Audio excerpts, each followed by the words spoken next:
Hey everyone, this is Kevin the Aptrepreneur, and this is a podcast style video, although this image that you see right here is definitely going to be important. Now, in today's video, I called for drivers to, across the nation, not drive on St. Patrick's Day. This would be the first part in letting Uber know that we are fed up, and if you aren't fed up with Uber now in raising the rates without giving you more money, well, then I've got some bad news. That whole surge change that I suggested drivers might have killed, well, they might not have been killed as much as I thought, because someone pointed in this Facebook post that I saw on the Uberman network, actually. So thank you, Randy. It kind of shows that I need to have my own Facebook group, I think. That the surge changer is actually still coming to many areas. This was from a guy from Wardville, Oklahoma, and as you can see, it says, improved surge puts you in control.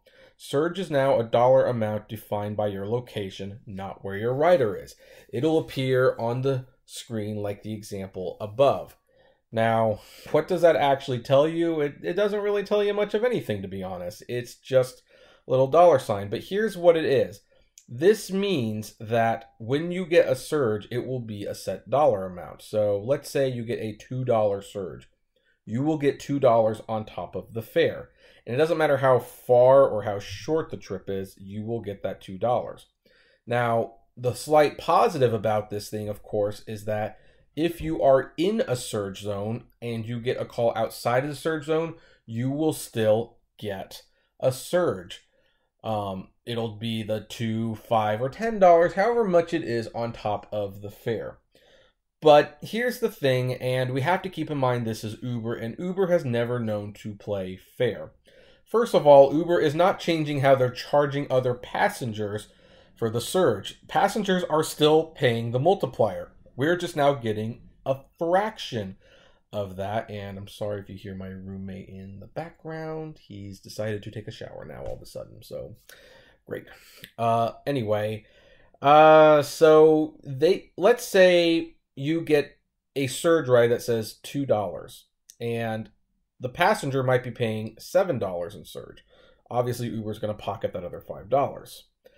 And there are a few instances where Uber might not come up ahead. If you get like a $5 surge ride and you have to go 10 miles, or let's not say 10 miles, let's say 10 minutes, and pick someone up and they're just going a couple blocks down the street, they would probably be paying like a $2 surge and you'd be getting a $5 surge. So in that case, you actually make more money. But these situations are going to be very rare. I will not put it past Uber to manipulate the surge at all. I believe that they will make it so that those short rides do not get calls for people who are in the surge zone. And chances are, if you do get the surge rides, they will be long because Uber would make more money from it that way. You've got more upfront pricing here. That's what this is. They are taking more of the driver's money, and I honestly thought that this had been killed because the problems with it seemed pretty obvious.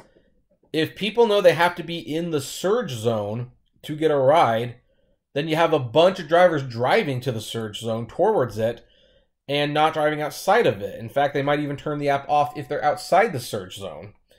Whereas how it is now, you can be outside the surge zone and get a ride in the surge zone. So I thought that problem seemed pretty obvious, but apparently that's not a big enough deterrent for Uber to do this after all.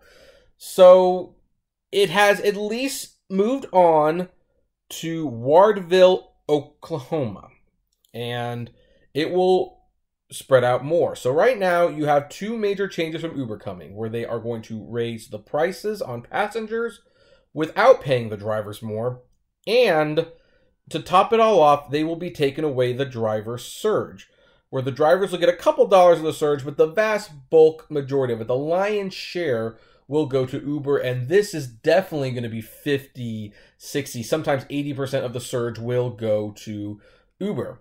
In fact, considering I've always been a big proponent of airport runs. I loved my airport runs because of the surge. Now, if this comes to where I'm living and I took a surge ride at 4:30 that would have normally been like 2 times, I normally would have gotten like an additional $30 in surge from Uber. Now, with this new system, I might get 5 or 10, and Uber will keep the rest. This is total nonsense. It's ridiculous, and it's just amazing how greedy this company is. It's truly greedy. So, you know what? I'm definitely going to stick by my not drive for St. Patrick's Day, and I'm going to even continue to make videos about protests and writing to Lyft. Lyft, if you're listening to any of these videos, please, you've got my email address. Give me a call. I will give you some advice on how you can totally kill Uber. Do you not like money? Do you not want to kill the competitor? This is your time to shine. Why am I clapping? No one can see me. Okay. Anyway, we're going to leave it at that.